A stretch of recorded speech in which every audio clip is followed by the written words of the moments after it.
Akbar, Allahu Akbar. Itu lihat Amelia Dan juga si Danu.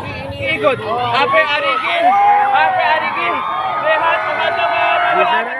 Assalamualaikum warahmatullahi wabarakatuh. Balik lagi di channel Wahyu Seno. Dan hari ini kita terus dalam pantauan rekonstruksi pra adegan versi tersangka 1, yaitu Ramdhanu. Dan ini aku rangkum semuanya dari mulai pihak kepolisian Polda Jawa Barat bersama dipimpin langsung oleh Diskrimun Polda Jawa Barat, itu melalui warnet yang dikatakan Ramdhanu memang dia sempat bermain warnet di daerah Jalan Caga, masih daerah Jalan Caga yang memang nggak cukup jauh dari TKP. Lalu kemudian Ramdhanu ini dari warnet ini dia lalu menuju ke arah Pecel Lele, di mana dia berjanjian dengan tersangka 2 yaitu Yosep Hidayah. Dan kita tahu Yosep Hidayah ini adalah kepala keluarga. Dia adalah suami sekaligus ayah kandung korban, yaitu Ibu Tuti dan juga Amalia Mustika Ratu. Dari keterangannya bahwa Danu itu ditelepon atau dia diminta bertemu dengan Yosep Hidayah. Setelah Yosep Hidayah menemui Ramdhanu di konter di tempat, maksudku di warnet di tempat Danu ini bermain, lalu Danu sempat pulang dulu ke rumahnya. Dan malam itu ketika Danu pulang ke rumahnya, Danu itu mengambil motor, tetapi saat itu Yosep tidak ikut Danu pulang, melainkan Yosep menunggu di warung Pecel Lele. Dan di warung Pecel Lele inilah setelah Ramdhanu pulang mengambil motor, dan di sini tidak disebutkan motor jenis apa yang dipakai Ramdhanu. Ramdhanu lalu kemudian menemui Yosep Hidayah kembali, tersangka 2, di warung Pecel Lele tersebut. Dan ini sekali lagi adalah versi pernyataan atau kesaksian pengakuan dari tersangka Ramdhanu ya guys. Dan pihak kepolisian masih terus tetap mendalaminya karena Yosep Hidayah itu belum mengakui apa yang dikatakan Ramdhanu. Apakah versi Danu ini benar atau salah?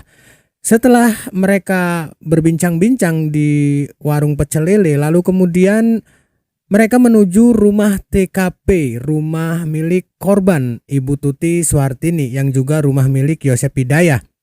Di situ Ramdhanu sudah datang terlebih dahulu bersama Yosep Hidayah tersangka 2. Lalu kemudian nggak lama ada Arigi dan juga Abi yang ikut datang ke TKP. Tetapi yang kita tahu di prarekonstruksi ini, Danu dan Yosep terlebih dulu mendatangi lokasi ya guys. Yang artinya saat itu, malam itu, kedua korban ini mungkin belum tertidur atau ada di luar, kita nggak tahu. Karena ada yang mengatakan saksi yang melintas itu tidak melihat mobil Yaris milik almarhumah Amalia Mustika Ratu. Oke, kita lanjut. Setelah Arigi dan juga Abi datang, di situ kita nggak diperlihatkan bagaimana cara tersangka Yosep atau para tersangka ini melakukan tindak kejahatannya terhadap kedua korban. Padahal sudah dijelaskan sama Ramdhanu. Ramdhanu sempat melihat Amel dijambak dan dijenturkan atau dibenturkan ke tembok. Di sini kita langsung ke supir mobil Alphard yang ternyata adalah Arigi dari pengakuan versi Danu. Dan di sini kita bisa melihat bahwa Arigi itu sempat mundur, lalu sempat juga ke jalan raya. Lalu ketika sampai jalan raya dia memutar balikan mobil Alphard tersebut, lalu kemudian kembali lagi naik ke area garasi tempat kejadian perkara atau garasi TKP. Setelah mobil Alphard itu di garasi dan posisinya itu sama seperti waktu pertama kejadian ya guys, bannya itu agak naik ke lantai atau keramik rumah depan, teras. Kemudian setelah itu Yosep Hidayah tiba-tiba keluar dan membawa korban Membopong Amelia sendiri, membopong Amelia atau membopong korban Amel. Dan disinilah semua histeris berteriak kejamnya Yosep Hidayah, dan seperti iblis atau setan ini memang patut atau pantas dihukum hukuman mati ya guys. Setelah itu Yosep langsung meletakkan Amel, almarhumah Amelia Mustika Ratu yang tidak lain anak kandungnya itu ke dalam bagasi mobil Alphard. Begitu banyak keberanian di dalam jawabnya kan, ini suatu keberanian yang sangat-sangat luar biasa lewat pintu depan. Padahal udah begini, ini mah bukan ajas lagi. Ya, Udah bener. ya, pokoknya Setelah itu guys, dan ini detik-detik yang sangat menegangkan, di mana setelah itu korban kedua almarhumah Ibu Tuti Suhartini itu diseret atau dibawa melalui lewat pintu belakang itu dengan cara diseret ya guys. Di sini kita bisa melihat ya guys bahwa di situ dibantu sama tersangka Ramdhanu. Tersangka Ramdhanu sempat membantu menyeret dan di situ ada terlihat Pak Yosep dan juga Ramdhanu. Arigi Abi juga ikut membantu menyeret almarhumah Ibu Tuti Suhartini. Disinilah detik-detik menegangkan warga yang melihat menonton prarekonstruksi ini begitu histeris dan sangat-sangat murka dengan kejadian yang menimpa kedua korban dan juga murka dengan para pelaku ini yang memang sangat biadab banget, kejam dan seperti halnya mereka ini kerasukan iblis ya guys. Ya, si Danu, Yosep, AP. Di situ ternyata Ramdhanu juga ikut menyeret almarhumah Ibu Tuti Suhartini. Si lugu dan si polos ini menerangkan dengan jelas dan kita nggak bisa lagi bilang kalau Danu ini lugu atau polos, tetapi kita tetap berterima kasih dengan Ramdhanu yang sudah berani berkorban untuk mengakui tindakan kejahatannya. Tetapi sekali lagi ini prarekonstruksi yang dilakukan Diskrimun Polda Jawa Barat ini adalah versi Ramdhanu ya guys, dan yang terakhir ini di mana Ramdhanu aktif lagi untuk membersihkan TKP dengan cara menyiram ruangan depan rumah TKP. Yang artinya di sini peran paling aktif, walaupun Ramdhanu ini disuruh-suruh, tetapi yang paling aktif dalam tindak kejahatan para tersangka ini melakukan kejahatan kejinya itu Danu paling aktif. Dari mulai dia bertemu Pak Yosep Hidayah lalu mereka berbincang-bincang, itu sama saja sudah dalam kategori perencanaan, ikut merencanakan. Lalu bahkan Ramdhanu kita bisa lihat di prarekonstruksi ini sangat aktif sekali, dia ikut membantu menyeret korban kedua. Korban pertama maksudku yaitu almarhumah Ibu Tuti Suhartini.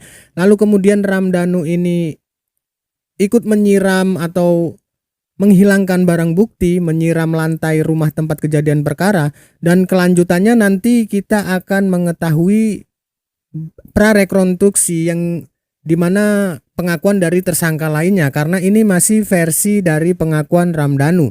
Dan jika memang ini semua akan terbukti dan terbongkar, ini kita meminta untuk dihukum seberat-beratnya, yaitu hukuman mati. Karena kita lihat dari prarekonstruksi ini Danu melihat atau aktif gitu, jadi dia mengatakan yang sebenarnya para tersangka ini seperti itu melakukannya, dan kita belum melihat bagaimana cara para pelaku ini melakukan kejahatannya. Maksudnya saat ketika melakukan pemukulan atau pengancaman itu kita belum tahu ya guys, karena ini hanyalah versi dari Ramdhanu. Dan apakah ini kebenarannya bahwa Yosep Hidayah, Ibu Mimin dan juga Arigi Abi, kedua anak dari Ibu Mimin ini benar-benar ikut dalam pembunuhan ini, yang artinya memang mereka juga sangat berjiwa psikopat ya guys. Tetapi kita belum tahu kepastiannya karena ini masih cukup lama, dan kita juga akan menunggu hasil dari prarekonstruksi dari pernyataan Diskrimun Polda Jawa Barat. Pastinya nanti Diskrimun Polda Jawa Barat ini akan memberi keterangan-keterangan hasil dari prarekonstruksi yang hari ini itu sudah kita lihat bersama-sama. Yang artinya juga pihak kepolisian ini masih terus mendalami dan mencari bukti-bukti kebenarannya. Seperti halnya kesaksian dari teman Arigi, yaitu kita nggak tahu namanya, dan itu pastinya nanti kita akan diperlihatkan rekaman jejak CCTV. Jika memang tidak ada rekam jejak CCTV tersebut, artinya ada salah satu oknum atau orang atau warga yang menghilangkan CCTV tersebut, dan itu akan ditindaklanjuti. Jika kesaksiannya bohong maka akan ada pidana karena ini kasus pembunuhan dan kasus internasional ya guys. Karena sudah 2 tahun lamanya kita menanti terungkapnya kasus ini dan akhirnya kita bisa melihat prarekonstruksi versi tersangka Danu. Dan kita selanjutnya akan melihat prarekonstruksi versi para pelaku yang sesungguhnya, dimana kita bakalan ngelihat lebih histeris lagi ketika mereka adegankan ketika pemukulan ataupun pengancaman di dalam rumah tempat kejadian perkara. Oh, Arigi ikut. Apa Arigi? Lihat teman-teman. Sekalian. Ya, itu terlihat Abi, Danu dan Yoiha. Berempat laki-laki, saudara sekalian.